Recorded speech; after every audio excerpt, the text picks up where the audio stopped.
자, 뭉이 윤석열과의 대립으로 눈에 띄게 확연하게 엄청난 지지율이 빠져버렸습니다.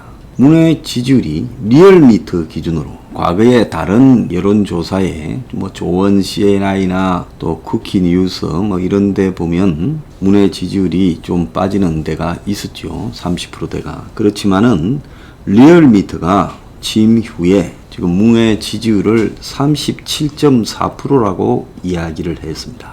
지난주에 비해서 6.4%가 한 주 만에 빠졌어요. 한 주 만에 6.4%가 빠지는 것은 정권이 무너질 때 나오는 지지율입니다. 박근혜 지지율이 최순실 게이트로 인해서 이런 식으로 빠져서 결국 한 자릿수까지 근접해 갈 때 그럴 때의 속도라고 봐야 되는 겁니다. 그러니까 제가 뭉이 윤과 이전 투구를 벌이면서 이렇게 하는 과정에서 40% 아무리 무슨 일이 있어도 리얼미터나 대부분의 갤럽의 여론조사에서 40% 갤럽만 한번 39를 찍었고 다시 또 올라갑니다. 42 이러다가 또 47, 8 왔다 갔다 하면서 했는데요. 자, 이번에 오죽하면 리얼미터가 37.4라고 했겠느냐. 실제 지지율은 이것보다도 제가 볼 때는 15% 정도는 빼야 될 거다. 그래서 문의 지지율이 그의 마지막 핵심 지지층 외에는 거의 무너져 가고 있다라고 보입니다. 자, 이 지지율은 문이 처음에 대통령 당선될 때 41%인가요? 그것보다도 훨씬 낮은 지지율입니다. 충청, 호남, 여성 40대에서도 지지율이 빠졌다고 합니다. 그래서 문에 대한 부정적인 평가가 57.3이에요. 그러니까 긍정평가와 부정평가의 갭에서 부정평가가 얼추 20%, 정확하게 19.9%가 더 높다는 겁니다. 그래서 아마 문에 대한 긍부정의 갭이 사상 최고치를 기록하고 있다는 겁니다. 작년 10월 달에 조국 문제로 시끄러울 때 그때 거리에 사람이 메우고 할 때 41.4가 나왔는데 자, 지금은 이제 37.4로 무너져 버리고 있습니다. 그래서 그 충청권에서 16.3포인트가 빠지고 호남에서 10포인트가 빠지고 여성에서 6.2 여성의 지지율이 상대적으로 높았죠. 또 문에 가장 지지를 많이 하는 계층이 40대인데 거기서도 6.7%가 빠졌습니다. 충청하고 호남에서 15, 14씩 이렇게 빠져버리고 부산에서도 10이 빠지고 대구, 경북에서도 6% 이상이 빠졌습니다. 진보층에서도 7.8%가 빠졌어요. 중도층에서는 5.5포인트가 빠져가지고 35.8까지 내려갔습니다. 자, 윤석열 파동 하나만 가지고 빠진 게 아니라 전월세난이 겹치고 코로나가 지금 대확산되면서 코로나에 대한 방역이 강화되면서 피해보는 사람들이 늘어나고 또 경제난이 지속되면서 이것들이 다 합쳐져서 문에 대해서 최종적인 결정을 유보하던 층을 이제 인내하지 못하겠다라고 하는 쪽으로 가버리고 있습니다. 그래서 지금 검찰 내부가 대부분 이탈해서 고기영 법무차관이 사표를 내고 이용구 법무차관을 이렇게 임명했지만 이 사람이 강남에 집이 2채가 있는데 별 문제가 안 된다고 임명을 했어요. 근데 정권 스스로가 청와대나 내각에 집 2채 있는 사람은 한 채를 팔아라고 하는 참에 굳이 외부에서 판사 출신 변호사를 데리고 오면서 저 원전 관련 변호사래요. 백운규 전 산자부 장관의 변호사고 이 정권의 딸랑이 판사 출신 변호사입니다. 그가 집이 2채 있다라는 것은 그것도 강남에 2채 있어 투기꾼이죠. 그러면 이런 사람을 임명을 안 해야 될 건데 얼마나 급하게 빨리 차관을 메꿔와서 추미애가 혼자 장관 딸랑 앉아있고 옆에 박은정이나 딸랑이 몇 명 빼고는 법무부나 대검이 다 마비돼 버린 상황 아닙니까? 추미애의 영향력에서는요. 이러니까 지금 급히 이용구를 차관으로 앉혔습니다. 근데 이용구를 징계위원장으로 하려니까 너무 모양새가 안 서요. 그래서 징계위원회 위원장으로 이용구를 안 하고 제3자를 한다라는 이야기가 있습니다. 근데 오늘 보면 윤의 장모 처가 수사를 맡았던 중앙지검 1차장 이성윤의 딸랑이인 김욱준 1차장이 문의 장모를 불구속 기소를 했던 사람인데 검찰 중립성을 위협하지 말라고 입장을 발표하면서 사표를 내버렸습니다.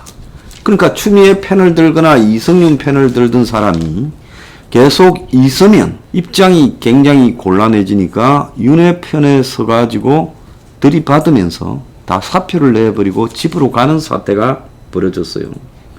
그래서 이성윤이가 어제 오전에 충격을 받았는지 연가를 내고 그리고 중앙지검 산하 행정지원부서에다가 자기의 명퇴 여부 그리고 연금 여부까지 알아봤다는 거예요. 물론 중앙지검은 사실이 아니다라고 하지만은 사실일 가능성이 100%입니다. 자, 그래서 전체적으로 봤을 때 지금 뭉이 완전히 녹아내리고 있다.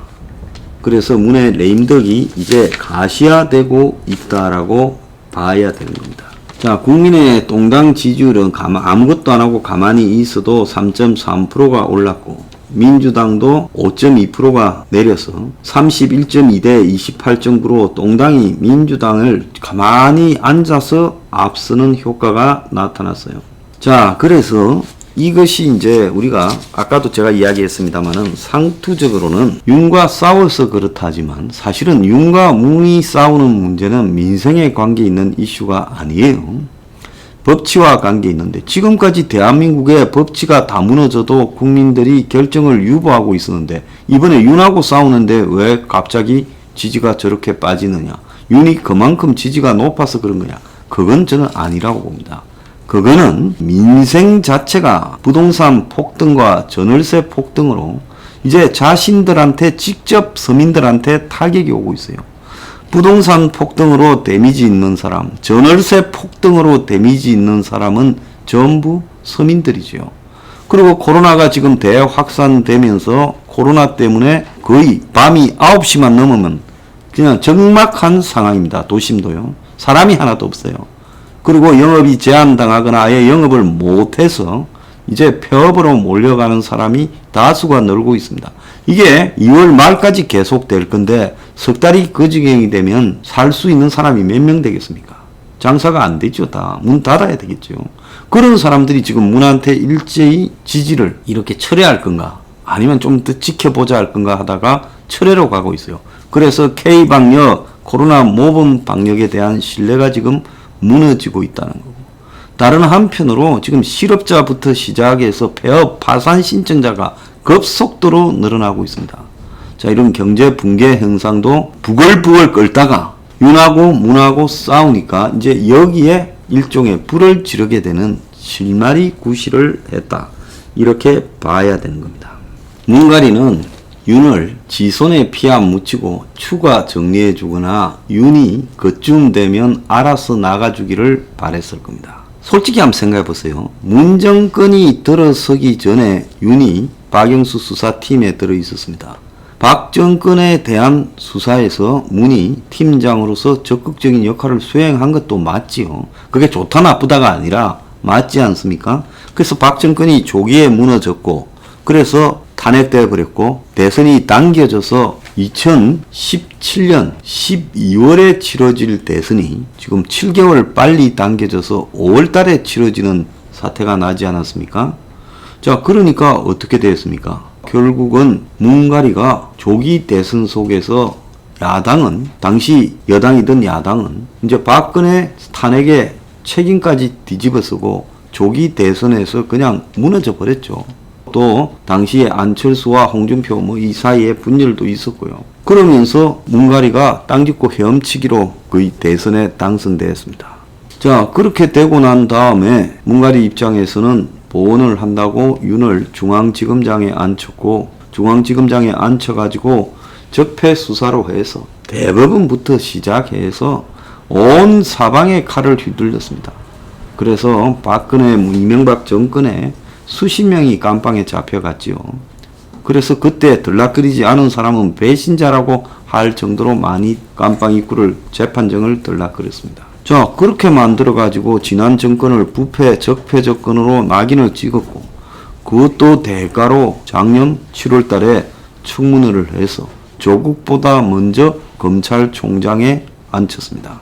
자, 이 사태 와중에서 여권 내부에는 실제로 양정철이가 2017년 대선까지 문가리를 2012년에도 밀어왔고, 그러니까 정치 손떼겠다고 잠적해 있는 문가리를 양정철이가 끌어냈죠. 과거에 염동연이라고 노무현과 친구 사이였다라는 현 여권의 호남 쪽에 DJ의 연청 사무총장도 한 친노의 핵심인 연동연 씨 인터뷰를 보면 그분이 뭐라 했는가 하면, 노무현이 급할 때마다 대선 후보일 때 또 대통령 되고 나서 문재인을 숱하게 선거에 좀 나가라, 국회의원 선거 나가라, 뭐 단체장 선거에 나가라 어쩌라 이야기를 해도 문이 한 번도 안 나간다고 끝까지 뻗대겠다고 합니다.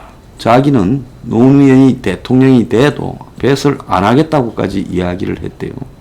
그런데 어느 날 인수위 때 문재인이가 노무현을 데리고 와서 핵심에 집어넣어라 이렇게 되면서 문재인이 민정수석이 되었다, 지금 그런 이야기를 했습니다. 그래서 어떻게 사람이 저렇게 뻔뻔하냐, 막상 대선을 치를 때는 뒤에 빠져서 아무것도 안 하겠다, 나는 대도 더 안 보겠다고 빠져 있더니만 이 문이 녹아되고 나니까 와서 자리를 차지하고 핵심인 척 하더라. 그런데 2004년 총선에도 부산에 출마하라니까 끝내 안 하고 히말라야 트레킹을 떠났다, 요렇게 말했습니다. 그래서 노무현 정권이 무너지고 우리는 패족이라고 할 때 문은 정치를 안 한다고 제야에 처박혔고, 그 처박힌 문을 양정철이가 조직 자금 등을 끌어대서 문을 2012년 대선 후보로까지 밀었고, 거의 될 줄 알았는데 아슬아슬하게 졌고, 또 5년을 더 밀어가지고 지난 2017년에 현직 대통령을 탄핵까지 시키면서 대선을 조기 실시해서 먹었습니다.